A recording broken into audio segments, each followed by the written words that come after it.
Shut up and sit down.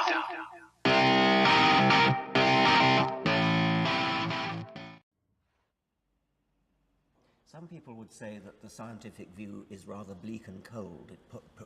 Here we are on a cloud of, on a bit of dust really orbiting the sun, and it's all going to go, it's all going to be destroyed one day. Do you find it bleak? There's no God-fearing person of any religion who feels as much awe as me when I see a mountain or a tree. Or the stars. Or the stars, or anything in science and nature and art. I don't buy it. I just don't buy it. The fact that this is a miraculous mistake, you know. And you and I are privileged to be here to enjoy it, even if for a short time. That's a wonderful thought. Yeah, it's good that we were born after they discovered fossils of dinosaurs, isn't it? Good that we were born at all, but yes. Oh yeah, of course, yeah. What would that have been like? Nothing. what would you be like if you were pre-Darwin? Oh, I would probably believe in God if I were pre-Darwin. Well, this is the other thing, that sometimes I say to Christians, why do you believe in that God? And they say, well, it's the only God to believe in. I went, you know, but if you were born in Delhi, you wouldn't believe in that God, probably. If you were born in ancient Rome, you certainly wouldn't believe in that God. You know, but it is a thing there that they yes, you believe in the God of your parents and your grandparents. Most people do. I think so. Yeah. I mean, you know, there's conversions, and there are many people that seek one. They window shop. They go, what can you do for me? What do I have to do? Forget it. What do you do? I can still smoke and drink? I'll have that one. You know, of course. Yeah. There are people who say, well, I was on a quest and I tried Buddhism and it was all right, but I thought maybe I'd try again, so I tried Hinduism. I know, yeah. Right. Which one spoke to you? Yes. Yeah, I know. And, but it should be irrelevant, but it isn't, because it does infringe on people's liberties. Certainly religion, not spirituality. You know, someone believing in God, that's fine. Harmless. Absolutely, doesn't bother me at all. Religion isn't harmless. It's when your God starts telling you that you should kill homosexuals, and exactly. That's when it's not harmless anymore. I was interested, you said that you really objected to people being bored. You should never be bored, and I think that's right. The world is a wonderful enough place. You should never be bored. If you're bored, you're doing something wrong. Well, you're probably ignorant in some way. I don't mean in a nasty way, but you know, you haven't seen the possibilities. No one's pointing them out to you. You know, you know, opportunity, that's very important. The place you're born. There's some places people are born into poverty with less opportunity and less things to do and see. I mean, if you're being shot at, or your firstborn has a 1 in 4 chance of not surviving the first year, you're probably not thinking of taking up macrame. So, you know, the privilege is luck to a certain extent, but then it's what you do with it. I mean, again, that's politics. You know, I consider myself privileged, certainly. Yes, it's a lot easier to enjoy life if you are privileged in that sort of way. Of course, yeah. You know. There are some people who say that to explain existence, to explain life, to explain that we are, as they would put it, rather demeaningly, a bundle of chemicals, somehow makes life not worth living. Why? Why indeed? I don't understand it. No. I mean, it's wonderful, even if you can explain it. It's even more wonderful if you can explain it. There's a magic there. There's a magic to consciousness, introspection, free will. And the fact that you can say that it's done by nerve impulses speeding around the brain doesn't diminish it in any way. No, of course It's still not. wonderful. Of course not. Actually, I think it's more wonderful. I think it is, because it's amazing.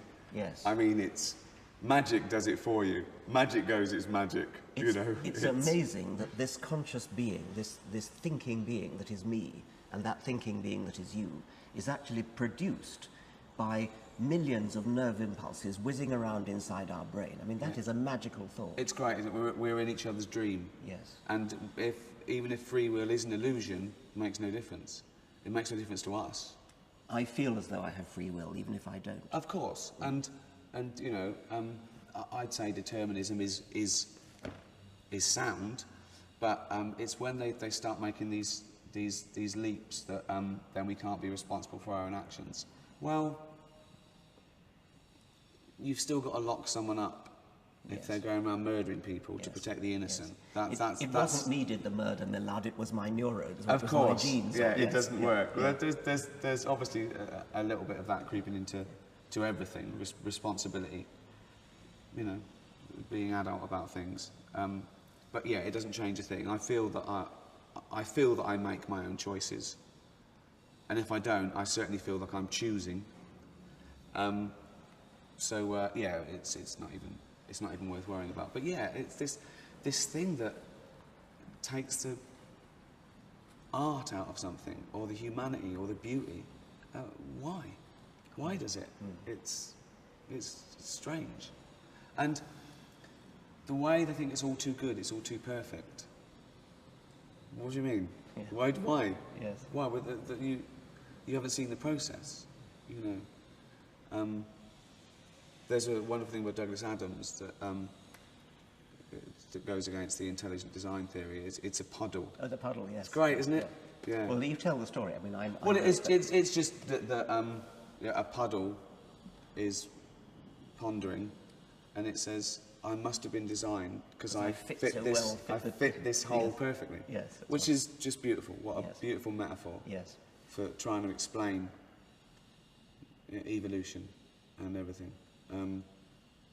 I also, it's funny as well because they move the goalposts.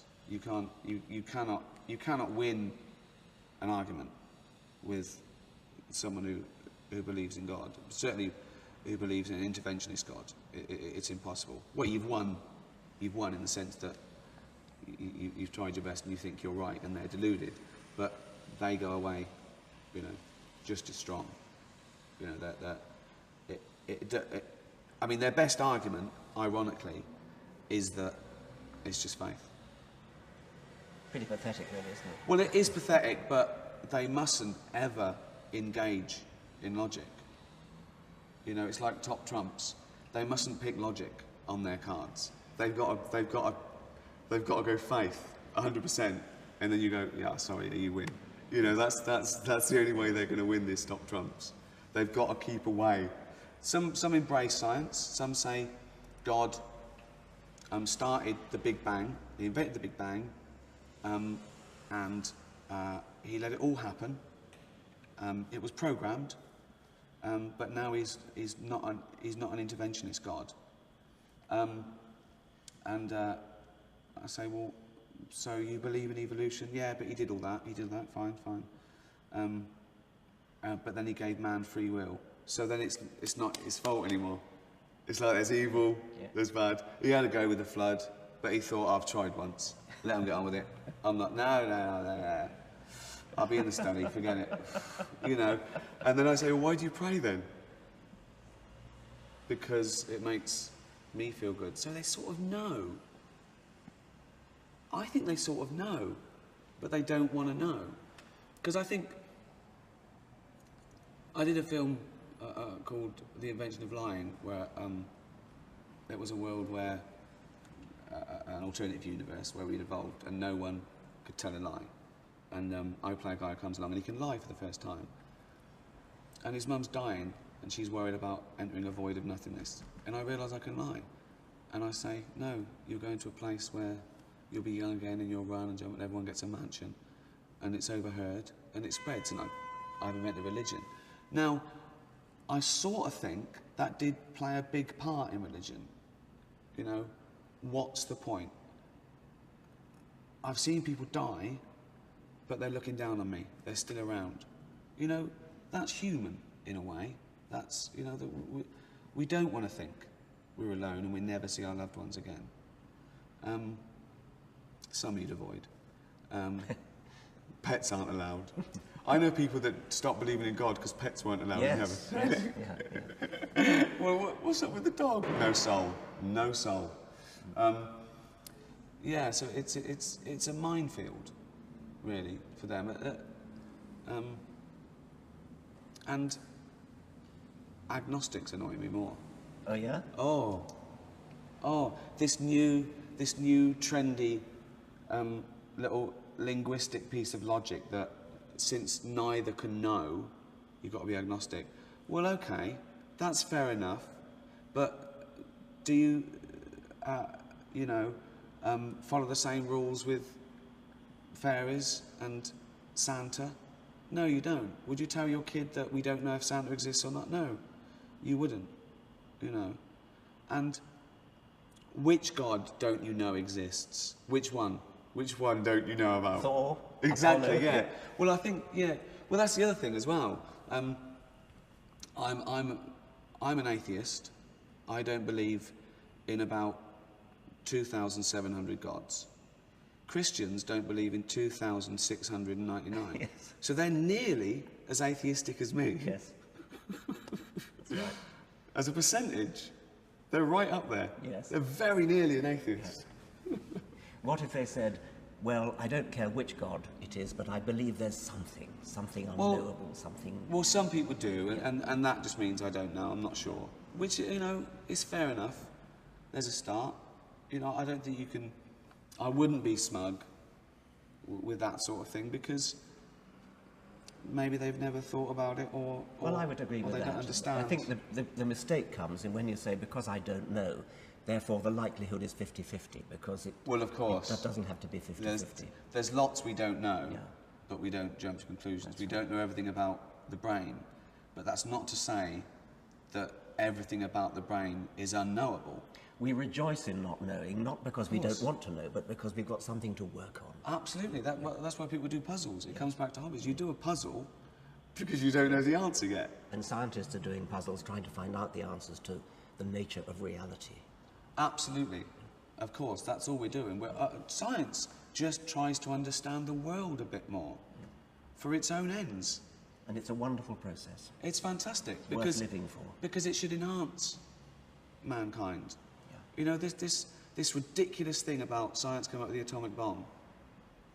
I don't know what argument that is. No. That's evil. Well, no. This other one as well. How many times have you heard someone say, some idiot fundamentalist say, well, Hitler was atheist? Oh, God, yeah.